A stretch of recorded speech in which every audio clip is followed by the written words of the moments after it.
Donc merci beaucoup tout d'abord à l'association pour l'invitation. Un grand merci surtout à vous tous d'être ici, vous tous et toutes. C'est extrêmement important, notamment parce que c'est un projet bien évidemment qui a des impacts locaux, vous les connaissez mieux que moi. C'est un projet qui a aussi une envergure nationale, parce que ça intéresse l'aménagement du territoire dans son ensemble, et ça intéresse en fait tous les Français. C'est pas seulement un projet pour Caen.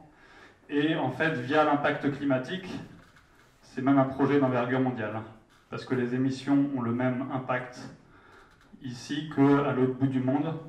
Le changement climatique, la particule de CO2, qu'elle soit émise à Caen ou à l'autre bout du monde, aura le même impact sur le climat. Et c'est un projet qui a aussi un impact aujourd'hui pour les générations présentes, mais aussi pour les générations futures. Moi, je vais revenir un petit peu justement sur cette partie de l'impact du transport aérien sur le climat. Mon sujet de recherche, c'est de voir comment la France peut atteindre ses objectifs de baisse des émissions dans les transports pour atteindre ses objectifs de neutralité carbone. C'est ça l'objectif qu'on s'est fixé en France d'ici 2050, qui consiste en gros à ne plus avoir de consommation de pétrole dans les transports d'ici 30 ans. Donc c'est un objectif extrêmement ambitieux qui a l'avantage d'être aligné avec l'objectif plus mondial de limiter le réchauffement climatique à 2 degrés. Le problème, c'est que pour l'instant, on n'est pas aligné avec ça. Et mon principal message sera que pour le transport aérien, bien évidemment, il faut refuser ce type de projet qui est complètement délirant en fait par rapport aux enjeux à l'urgence climatique. Mais ce qu'il faudrait même faire, au contraire, c'est de planifier la baisse du trafic aérien dans les aéroports français, notamment à Caen. Donc ça, c'est vraiment le principal message, c'est que là, ce projet, il va complètement à l'opposé de ce qu'il faudrait faire. Je vais reprendre quelques éléments sur le changement climatique avant de passer au transport aérien plus spécifiquement, pour donner un ordre de grandeur qui est extrêmement important pour comprendre les enjeux. Ça, c'est une carte de l'Europe. On ne reconnaît pas beaucoup ici, notamment parce que la luminosité n'est pas géniale. Ici, vous pouvez reconnaître l'Espagne. Ici, vous pouvez reconnaître l'Italie. Tout le blanc ici que je délimite, c'est de la glace. Ça, c'est la carte de l'Europe. Donc la Scandinavie qui est ici est sous la glace. C'est la carte de l'Europe il y a 15-20 000 ans, avant la déglaciation. Donc au moment de la glaciation, le paysage était radicalement différent d'aujourd'hui. Depuis, il y a eu une déglaciation qui était un phénomène tout à fait naturel. Sur la France, il y avait aussi les glaciers qui descendaient jusqu'à la ville de Lyon, parce que les glaciers étaient beaucoup plus importants. La Grande-Bretagne aussi était pas mal couverte de glaciers. On pouvait y aller à pied puisque le niveau de la mer était 120 mètres plus bas. Donc c'était un paysage radicalement différent de celui d'aujourd'hui, où si jamais on n'avait pas déforesté pour faire de l'agriculture, globalement on aurait surtout des forêts en Europe, ce qui est un climat extrêmement favorable pour une agriculture très abondante.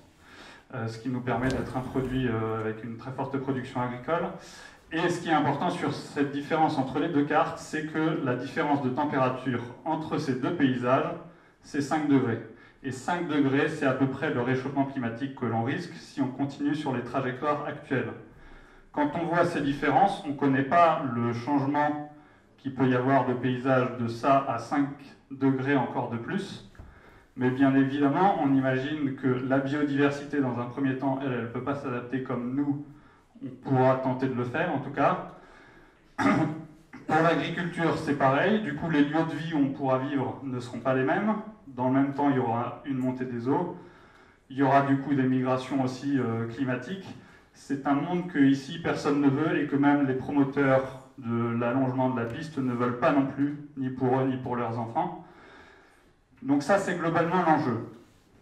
Aujourd'hui, on est à peu près à plus 1 degré de réchauffement. Ça, c'est quelles sont les conséquences, en gros, plus ou moins fortes. Plus on tombe dans le violet, là, c'est des conséquences très fortes, en fonction du nombre de degrés de réchauffement. Il y a eu un rapport récent qui essayait de faire la différence entre un réchauffement de 1,5 et 2 degrés. Aujourd'hui, on est à peu près à 1 degré, du coup, la barre en grise.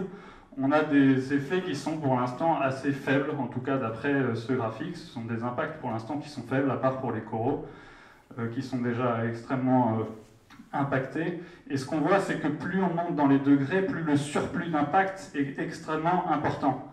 C'est-à-dire que le fait de passer de 0 à 1 degré, les changements sont relativement faibles. Par contre, le fait de passer de 1 à 2, déjà ça devient beaucoup plus important. De 2 à 3, en fait les impacts sont exponentiels. Donc si on ne veut pas faire l'expérience de ce qui se passe quand on est à des violets sur des systèmes comme le rendement des cultures, etc., on a intérêt à limiter très vite le réchauffement.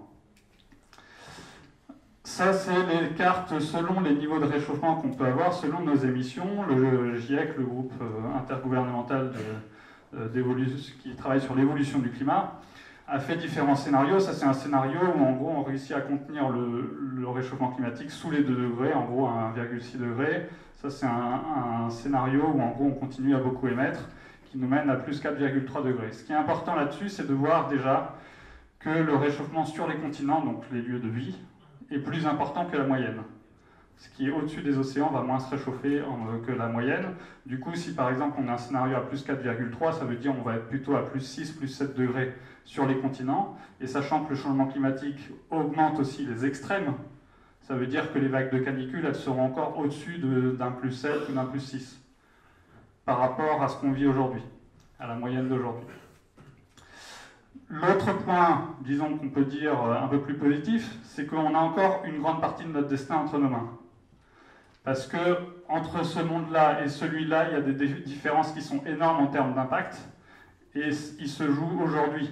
Si jamais on attend encore 20 ans pour agir, ce sera juste trop tard. Il y a un décalage entre le moment où on émet les émissions et le moment où se passent les impacts. Aujourd'hui, on a les impacts des émissions passées, les impacts futurs dépendent de nos émissions d'aujourd'hui et dans les prochaines années.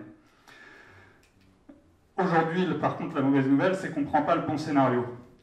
On a des scénarios qui peuvent permettre d'être dans une fourchette de 1,5 degré, où en gros, l'ONU nous dit qu'il faudrait baisser dès cette année même, c'est à partir de 2020, de 7,6% par an les émissions. Globalement, on peut se dire que c'est même plus possible, malheureusement. Le scénario des 2 degrés, c'est moins 2,7%. Moins 2,7%, aujourd'hui, même avec une crise financière, on n'arrive pas à faire une baisse aussi forte. Et le profil d'évolution aujourd'hui, c'est qu'on est à plus 1,5% des émissions chaque année. Il y a des engagements qui permettraient de faire un petit peu baisser, mais qui sont encore loin d'un scénario à 2 degrés. Ça, c'est pour le contexte global, et je pense qu'il est important, parce que sinon on ne peut pas comprendre la suite, pourquoi c'est important de notamment faire des efforts potentiellement sur l'aérien. Tout d'abord, on va regarder, est-ce que l'avion est pire que les autres modes de transport? Donc ça, ce sont les émissions, c'est le calcul qu'on voit le plus souvent, on considère sur 1 km parcouru par un voyageur, est-ce que les émissions sont plus fortes pour l'avion que pour les autres modes de transport? Donc là, il y a l'avion qui est ici, il y a la voiture ici pour la longue distance. En général, les trajets longue distance en voiture sont faits avec un petit peu plus de monde par voiture que les trajets courte distance. C'est pour ça que les émissions par kilomètre sont un peu moins élevées. Et si on regarde comparer, par contre, avion comparé au train, le train est 15 fois moins émetteur que l'avion. Donc on peut se dire que pour l'aménagement du territoire à l'avenir, il faudra plutôt se tourner vers ce type de solution que vers l'avion. Mais comme l'a dit Vincent tout à l'heure, ce qu'il y a, c'est pas seulement le nombre c'est pas seulement par kilomètre. Ce qui est important, c'est que si par exemple on peut faire un aller-retour sur la journée jusqu'à Marseille depuis Caen éventuellement, on ne le fera pas en voiture. C'est-à-dire que le fait que l'avion soit extrêmement rapide fait qu'on va beaucoup plus loin. Pareil, on n'y aurait pas l'idée d'aller en Chine pour une semaine si on prenait la voiture, alors que l'avion permet ça. Et il y a un critère du coup qui est extrêmement important dans les transports, c'est qu'en gros on se déplace toujours à peu près 1 heure par jour et par personne. Au cours du temps et dans les différents pays du monde, c'est toujours à peu près ça. Du coup, les émissions par heure de transport sont extrêmement importantes. Et les émissions par heure de transport font ressortir encore plus l'avion, même par rapport à la voiture. Donc l'avion, par heure de transport, c'est 12 fois plus d'émissions en gros. Donc ça veut dire que si jamais, par exemple, pour partir en vacances, vous vous dites bah, j'accepte de faire un trajet, par exemple, de 8 heures, et bien, si vous choisissez l'avion, vous pouvez quasiment partir, vous pouvez partir sur un autre continent. Si vous partez en voiture, vous irez, au mieux vous passerez la frontière, mais vous n'irez pas bien loin. Et du coup, en termes d'émissions, ça n'a rien à voir. Et on peut regarder aussi par trajet, où là, ça comprend même pour certains les petits trajets, etc. Un trajet en voiture ou un trajet en avion n'a rien à voir, parce qu'un trajet en avion, en moyenne, c'est 2400 km. Donc bien évidemment, les émissions moyennes d'un trajet sont bien plus élevés aussi que pour la voiture, par exemple. Après, quelques autres éléments sur le transport aérien, qu'est-ce que ça représente comme pollution au niveau mondial. Il y a beaucoup de chiffres qui circulent et souvent ils ont tendance à cacher une partie de la réalité, à la minimiser. Ça, j'ai repris cette partie d'un document du lobby aérien qui nous a sorti un magnifique document sur le vrai du faux que je vous conseillerais de lire. C'est un bon exercice intellectuel à faire. L'aviation représente environ 2% des émissions mondiales de CO2 d'origine humaine. Cette information est vraie. En France, le transport aérien intérieur représente 1,4% des émissions de CO2 nationales. C'est une phrase qui est à peu près vraie aussi. Qu'est-ce qu'elle cache, cette phrase? C'est qu'on ne parle pas de l'international. Sauf que l'international, c'est l'équivalent de 5 fois les émissions de l'avion national. Donc en gros, quand... moi j'avais des chiffres un petit peu différents parce que je les ai ramenés pas que au CO2 national, mais à l'ensemble des émissions de gaz à effet de serre françaises. Sur l'ensemble des émissions de gaz à effet de serre françaises, l'avion c'est 4,4%. Et sur l'ensemble des émissions des transports, c'est de l'ordre de 14%. Un autre biais sur ces chiffres-là, c'est que les émissions de CO2, ce n'est pas le seul impact de réchauffement lié à l'aviation. L'aviation émet différents types d'émissions. Et parmi les effets réchauffants de l'aviation, il y a le CO2 qui est ici, qui a un effet vers le haut, donc ça c'est mesuré en termes de forçage radiatif, je ne vais pas rentrer trop dans les détails scientifiques. Mais il y a aussi des émissions qui sont des émissions de NOx, des oxydes d'azote, qui vont avoir pour effet de créer de l'ozone, qui est un autre gaz à effet de serre, donc qui a un effet réchauffant, tout en diminuant la quantité de méthane, qui est un autre gaz à effet de serre. Donc ça va avoir un effet refroidissant. La différence entre les deux fait que l'effet réchauffement l'emporte sur l'effet refroidissant. Il y a un autre effet réchauffant assez important, c'est ce qu'on appelle les traînées de condensation qu'on peut voir dans le ciel et qui vont avoir pour impact d'augmenter également l'effet de serre. Donc ça, cette traînée de condensation, c'est un effet plutôt immédiat. C'est-à-dire que les émissions de CO2, elles vont avoir un impact à long terme. Les traînées de condensation, si d'un jour au lendemain on arrête les avions, comme ça a été le cas pendant quelques jours aux États-Unis suite aux attentats du 11 septembre 2001, cette traînée de condensation s'arrête. Mais tant qu'il y a du trafic aérien, ces traînées de condensation restent. Et j'en profite pour le dire dès maintenant, les technologies qu'on imagine pour décarboner l'aérien, souvent, n'ont pas de solution là-dessus. Donc c'est bon à garder en tête aussi. Du coup, le total, sans même compter les Cirrus qui sont encore un autre effet sur lequel il y a plein d'incertitudes, là c'est très mauvais le niveau de connaissance qu'on a là-dessus, qui a priori est plutôt un effet réchauffant aussi. Même sans Cirrus, en gros on peut multiplier par 2 l'impact initial qu'on donne vis-à-vis du CO2 pour avoir un impact un peu plus global du réchauffement lié à l'aérien. C'est le GIEC, c'est le GIEC le numéro pas, c'est toi, mais c'est le GIEC qui disait ça. Et exactement, la source de ce graphique, je pourrais filer les slides, etc. Ça c'est aussi le groupement intergouvernemental d'études sur l'évolution du climat qui raconte ça, ce n'est pas moi. Une autre chose qui est importante à garder en tête et qui est un peu dommageable pour ce transport aérien, c'est que ça, ce sont les évolutions de CO2 pour différents secteurs en France depuis 1990 jusqu'à 2017. Donc, il y a beaucoup d'efforts encore à faire parce que globalement, on ne voit pas une très très forte baisse pour la majorité des secteurs, mais on a un secteur qui est quand même assez champion, c'est l'aérien international, qui lui de son côté a été multiplié par 2 depuis quasiment 30 ans.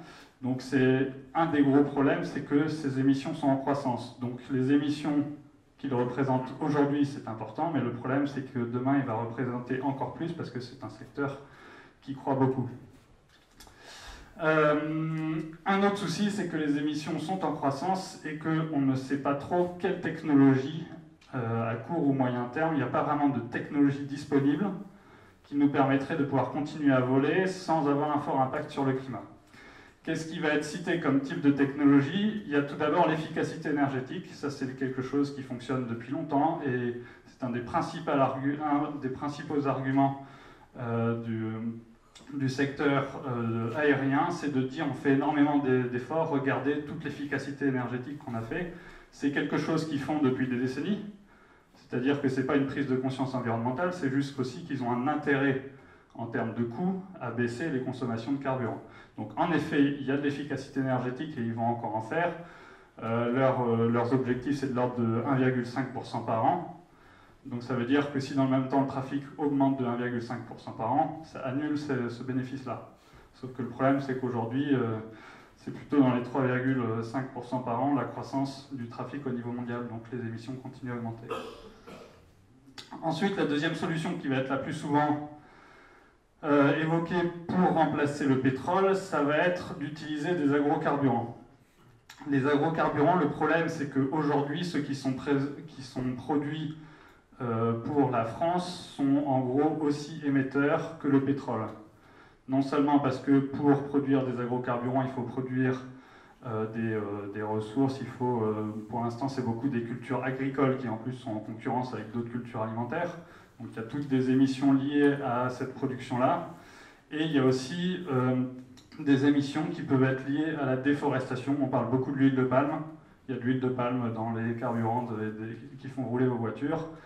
Et bien ça, c'est pas très chouette, non seulement parce que sa culture émet des gaz à effet de serre, mais aussi parce que ça entraîne de la déforestation, qui du coup relâche beaucoup de CO2 dans l'atmosphère. Du coup, si on voulait utiliser les agrocarburants à l'avenir pour que ce soit durable, il faut que ce soit des agrocarburants à base de déchets. Sauf que les déchets, on ne va pas en produire exprès, sinon ça ne devient plus des déchets. Du coup, ils sont en quantité assez limitée.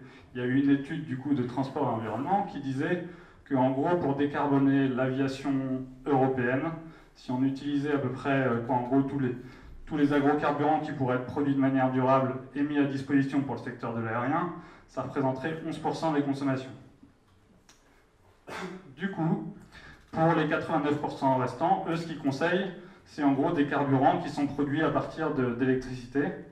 Sauf que le souci avec ça, c'est qu'il faut énormément d'électricité, parce que d'abord, il faut produire de l'hydrogène, et après, il faut produire à partir de l'hydrogène encore un autre carburant qui peut être utilisé directement dans les avions, et il faudrait en gros l'équivalent de la production renouvelable européenne aujourd'hui, si on voulait que ces 89% restants soient en gros des carburants renouvelables. Mais ça veut dire qu'il faudrait que ce soit un surplus d'électricité renouvelable, parce qu'en attendant, il y a toute une partie de la production européenne qui n'est pas renouvelable, qu'il va falloir déjà passer en renouvelable. Ensuite, les objectifs de l'aérien, pour l'instant, ils sont insuffisants. Il faut savoir qu'avec le secteur de l'aérien, c'est un secteur qui est en dehors des négociations internationales sur le climat. C'est-à-dire que tous les pays négocient sur à peu près tous les secteurs, sauf l'aérien international, le maritime international, ne sont pas dans l'accord. C'est-à-dire que c'est une association qui, en gros, regroupe les transporteurs aériens, etc., qui se fixent leurs propres objectifs. Donc déjà, pour les accords internationaux, il y a quelques lacunes, mais vous vous doutez bien que si c'est en plus le secteur lui-même qui se fixe ses objectifs, bon, il ne va pas faire en sorte de faire une décroissance de son trafic, etc. Mais donc ils vont fixer quelque chose comme, par exemple, ce qui peut s'appeler une croissance neutre en carbone. Ça, c'est assez sympa. Alors la neutralité carbone, c'est ce qu'on vise. Par contre, la croissance neutre en carbone, ça veut dire quoi? Ça veut dire qu'on continue à croître, mais sans augmenter les émissions. Ça ne veut pas dire on devient neutre, ça veut dire les émissions n'augmentent plus. Quel moyen pour faire ça? Il y a une partie de gestion sur les infrastructures, gestion du trafic, etc. Il y a une partie technologie sur les avions, c'est l'efficacité énergétique dont je parlais. Et après, il y a une dernière partie, ils ont été assez malins pour mélanger les deux. C'est en partie des carburants durables, donc c'est les fameux biocarburants dont je parlais avant. Et après, il y a ce qui s'appelle les mesures basées sur le marché. En gros, c'est de la compensation carbone, c'est-à-dire je vais donner un autre secteur qui va lui réduire ses émissions. Donc ça veut dire qu'en fait, leurs émissions, elles continuent à être en augmentation, c'est juste qu'ils vont payer d'autres secteurs pour faire les efforts à leur place, ce qui est quand même très différent. Et quand on voit les trajectoires nécessaires, encore une fois, comme je l'ai montré plus tôt, pour rester sous les 2 degrés ou 1,5 degrés, c'est des baisses drastiques qu'il faut. Ce n'est pas une croissance neutre, soi-disant neutre en carbone. Donc leurs objectifs sont aussi insuffisants. Et enfin, un dernier point que je vais soulever, c'est qu'il y a un problème d'inégalité sur l'accès à l'avion de manière générale. Au niveau mondial, on estime que c'est de l'ordre de 18% des gens qui ont déjà pris l'avion dans leur vie. C'est quand même une petite frange de la population. Au niveau français, ça c'est les derniers chiffres qui datent de 1994 et 2008. Il y a une enquête plus récente qui va nous donner bientôt les résultats. En gros, les 20% de la population qui sont les plus riches font autant de vols que les 50% de la population qui ont les revenus les moins élevés. Donc c'est un transport qui est quand même très inégalitaire. Et je pense que c'est un révélateur aussi de l'injustice climatique de manière générale. C'est qu'en gros, ceux qui sont les principaux pollueurs vont moins subir les impacts, alors que les principaux impactés n'auront pour la plupart jamais pris l'avion. Donc les pays les plus vulnérables qui sont des pays qui ne profitent pas de ce transport aérien. Pour résumer un petit peu sur ce point-là, l'aérien, c'est 0,1% des trajets pour les transports de passagers en France. C'est de l'ordre de 1% du temps qu'on passe dans les transports. C'est de l'ordre de 16% du nombre de kilomètres qu'on peut faire. Et en termes de forçage radiatif sur l'impact climatique complet, donc là je suis sur les transports de voyageurs seuls, sans prendre les marchandises, on est à 1/3 de l'impact. Donc si on est tous d'accord qu'il faut décarboner les 2/3 qui sont notamment pour beaucoup les voitures ici, on devrait tous être d'accord aussi pour décarboner ce 1/3. Surtout si ce tiers est en croissance, qu'il n'a pas de solution technologique et qu'il est très inégalitaire. Du coup, le problème avec tout ça, c'est que pour l'instant, la politique en France notamment, mais aussi plus largement dans le monde, n'est pas cohérente avec ce besoin de décarboner le transport aérien, parce qu'elle essaie toujours de croire que la solution technologique, la technologie va nous sauver. En réalité, on a vu que ce n'était pas le cas malheureusement pour l'aérien, et que du coup, la solution, en tout cas une grosse partie de la solution, devrait passer par une réduction du trafic aérien si on veut être en accord avec nos objectifs climatiques. Il s'agirait du coup d'agir en cohérence avec les ambitions. Ce n'était pas moi qui le dis, c'est le Haut Conseil pour le climat, qui est un organisme indépendant qui juge chaque année la stratégie climatique du gouvernement. Donc là, on est plutôt au niveau de l'État, et qui montre qu'on a certes de très belles ambitions, on a des beaux discours aussi au niveau international, mais qu'on ne fait pas le travail chez nous pour avoir une stratégie cohérente avec nos objectifs. Et c'est vraiment ça qu'il faut pouvoir faire, et ça passe notamment pour l'aérien de pouvoir faire un moratoire dès maintenant sur tous les projets d'extension d'aéroports, qui sont complètement incohérents avec nos objectifs. Quelques questions un petit peu plus larges, ça pourrait ouvrir aussi un petit peu le débat. Quel aménagement du territoire? Du coup, il faudrait réinventer un aménagement qui ne soit pas basé sur l'avion, mais qui soit plutôt basé en partie sur le train, on l'a dit, mais aussi sur le fait que partir pour quelques jours à l'autre bout de la France, etc., depuis n'importe quelle ville de France vers n'importe quelle autre, c'est pas quelque chose qui est compatible avec nos objectifs climatiques. Et du coup, il va falloir développer certaines alternatives, mais il va falloir aussi faire preuve de plus de sobriété dans nos déplacements, et d'ailleurs dans l'ensemble de nos vies, parce qu'il n'y a pas que le transport aérien, ni que le transport. Il y a énormément de secteurs qu'il va falloir décarboner si on veut être cohérent avec nos ambitions. Le problème aussi de l'aéroport de Caen, ça a été évoqué tout à l'heure, c'est qu'il se vante du coup d'être sur la plus forte progression de France. Donc entre 2016 et 2018, c'est x2 sur le trafic. Je pense que si jamais vous avez l'occasion de croiser des personnes de l'aéroport, vous pouvez leur demander si c'est compatible avec les accords de Paris. Quand on fait x2 et que les progrès d'efficacité énergétique, c'est moins 1,5% par an, ça ne sert pas à grand chose de faire d'efficacité énergétique dans ce type de contexte, ça ne changera pas les ordres de grandeur. Où partent les avions, où est-ce qu'ils vont, etc. Pour l'aéroport de Caen, ce qui est intéressant à voir, c'est que c'est beaucoup des destinations en France. C'est essentiellement Lyon-Marseille-Toulouse, je montrerai ça tout à l'heure. C'est aussi quelques vols saisonniers pour la Corse, et pour les vols internationaux, il y a également Londres. Ce qui donne par exemple que ici ce sont les trajets pour l'année 2018, 35% des passagers, ce sont des vols pour Lyon. On peut quand même se dire que pour Lyon, on a d'autres alternatives que ça. Pour aller jusqu'à Lyon, il y a des trains qui font ça. Donc il suffirait de, rien que pour Lyon, faire ça via du report modal vers le train. On n'aurait même plus besoin du projet d'allongement de la piste de l'aéroport.